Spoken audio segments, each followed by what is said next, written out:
K-팝 아이돌이 된다는 건 1000% 노력이 필요하다는 것. 2023년 7월 26일. K-팝 아이돌이 되고 싶어서 미국에서 관련 정보를 찾아 볼수록 걱정거리가 쌓였어요. 나이가 너무 많진 않나? 나는 한국인이나 중국이나 일본 등 아시아인도 아닌데 괜찮을까? 이런 것들이요. 아무래도 내가 할 수 있는 일은 아닌 것 같다는 생각이 들었죠. 당시 22살이던 앤디, 본명 플로렌스 알레나 스미스는 대학에서 뮤지컬과 연기를 공부하고 있었다. K-팝을 처음 접한 건 미국의 한 한국 불고기 식당에서 아르바이트를 시작하면서였다. 특히 그룹 어너스, ONUS의 가자, LIT를 한 달 내내 들었다. 아티스트의 에너지와 열정, 공연에 진심을 쏟아붓는 그 모습에 완전히 빠졌어요. K-팝 아이돌이라는 꿈을 꾸게 됐지만 인터넷에 관련 정보를 검색할수록 희망과 기대감은 꺾였다. 그러던 중 발견한 그룹이 블랙스완이었다. 그때 블랙스완은 2020년 데뷔 후 한국인 멤버인 혜미, 본명 김혜미, 탈퇴 후 영은, 고영은, 과주디, 김다혜, 세네갈계 벨기에인인 파투 삼바 디우프, 브라질 일본계 레아, 라리사 아유미 카르테스 사카타 등 4명이 활동하고 있었다. 엔비는 블랙스완 팬을 대상으로 한 행사에 참여해 파투에게 조언을 구했다. 그는 파투로부터 K-팝 아이돌 연습생을 뽑는 오디션에 통과하면 좋겠지만 그것만으로 완벽한 결말이 아니다라며 꿈을 이루려면 1000%의 노력을 해야 한다는 답변이 돌아왔다고 했다. 엔비는 블랙스완 소속사 DR뮤직의 첫 번째 오디션에서 탈락했지만 두 번째에 합격해 마지막 멤버로 합류했다.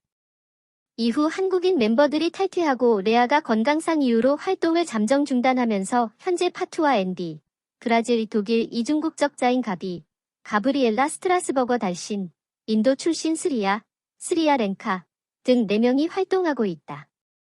눈물의 트레이닝. 일찍부터 음악을 즐기고 공부하던 멤버들이었지만 K-팝 아이돌이 되는 과정은 쉽지 않았다. 가비는 브라질에서 뮤지컬을 배우고 커버 댄스 그룹에서 활동했기 때문에 춤에 대해 많이 알고 있다고 생각했지만 트레이닝을 시작하면서 나는 아무것도 모르는구나 라는 생각이 들었다고 했다. 나는 왜 여기 있지? 여기서 뭘 하고 있는 거지? 왜 내 자신을 힘들게 하는 걸까? 라는 생각이 들 때도 있었어요. 그러다 하루 종일 울기도 했죠. 춤을 배우는 게 가장 어려웠지만 여기에 노래 연습과 한국어 공부, 다이어트 등 여러 부담이 겹쳤거든요. 내가 해낼 수 있을지는 모르겠지만 일단 해보자는 마음으로 버텼어요. 매일 같이 울면서도 K-팝 아이돌이 되고 싶단 마음은 여전했거든요. 엔비도 춤을 출 때 작은 동작 하나하나까지 잡아내는 트레이닝 방식이 힘들었다고 말했다. 트레이너들은 계속 동작이 틀렸다면서 다시 하라고 하는데 제가 볼 땐 분명히 제대로 했거든요. 물론 지금 과거 연습 영상을 다시 보면 왜 다시 하라고 했는지 알죠. 하지만 그때는 정말 좌절감이 들었어요. 스리아는 어려서부터 무용을 했기 때문에 다른 멤버들에 비해 적응이 수월했지만 트레이닝 강도가 버겁게 느껴지긴 마찬가지였다. 트레이닝을 하고 나면 온몸이 아팠다며 연습실에서 하루 종일 연습하고 아예 거기서 잘 때도 있었다고 회상했다. 파투는 뒤늦게 블랙스완에 합류한 멤버들에게는 롤모델이 됐다. 하지만 15살 때부터 오디션에 참가했지만 번번이 고배를 마셔온 그는 완벽주의와 미래에 대한 불안감으로 스트레스를 많이 받았다고 했다. 사실 K-팝 아이돌은 못 될 것 같은데라는 사람들의 말은 별로 신경 안 썼어요. 그건 그 사람들의 의견이니까 나랑 상관없는 거잖아요. 하지만 연습생 때 자신감이 없어서 힘들었어요. 지금도 그렇긴 한데 조금 더 컨트롤할 수 있죠. 근데 연습생 때는 연습생이잖아요. 데뷔를 꼭 한다는 보장이 있는 게 아니니까. 파투는 우울증을 겪고 있다며 지난 2월부터 회사의 지원을 받아 정신과를 다니고 있다고 털어놨다. 그러면서도 인생에서 가장 행복이 필요할 때 K-팝을 찾았다며 나에게 K-팝은 행복이라고 했다.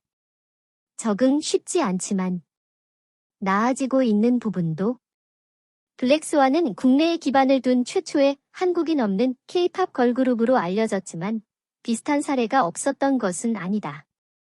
국내 최초 전원 외국인으로 구성된 K-팝 남자 그룹으로는 2017년 데뷔한 EXP 에디션이 손꼽힌다.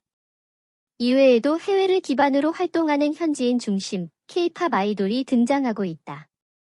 하지만 한국 문화에 익숙하지 않은 외국인 연습생이 엄격하고 경쟁적인 K-팝 트레이닝을 견디지 못하고 소속사와 갈등을 겪거나 포기하는 경우도 있다. 7년여간의 안무 트레이너 경력을 바탕으로 K-팝 캐스팅 디렉터로 일하고 있는 인지용 씨는 동양 문화에 익숙하지 않은 서구권에서 자란 연습생들이 적응을 더 어려워한다고 말했다. 인 씨는 미국이나 유럽 등에서 어렸을 때부터 오래 살았던 연습생들은 자유롭게 자기 의견을 내는 걸 중요시한다며, 하지만 K-팝 업계에서는 노래나 춤을 서로 맞춰서 획일화하고 사생활을 관리하는 부분이 있기 때문에 이걸 견디지 못하고 숙소를 탈출하는 경우도 종종 봤다고 했다. 그러면서 소속사 입장에서도 외국인 연습생을 K-팝이라는 시스템 안에 어떻게 잘 포용을 할 수 있을까를 많이 고민하고 있다며, K-팝의 저변이 넓어지면서 예전과 달리 투자금을 받고 시작하는 경우가 많기 때문에 연습생 전반에 대한 처우도 더 나아지고 있다고 말했다. 정부도 한류비자라고도 불리는 K-컬처 연수비자를 준비하고 있다.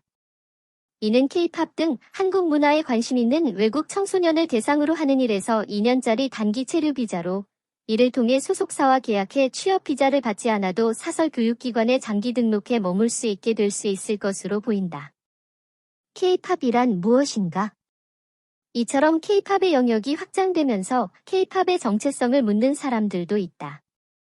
블랙스완처럼 그룹에 한국인 멤버가 없거나 해외 소속사의 관리를 받으며 해외를 중심으로 활동하거나 노래 가사가 한국어가 아니라 영어나 다른 외국어여도 K-팝의 범주 안에 들어갈 수 있냐는 것이다.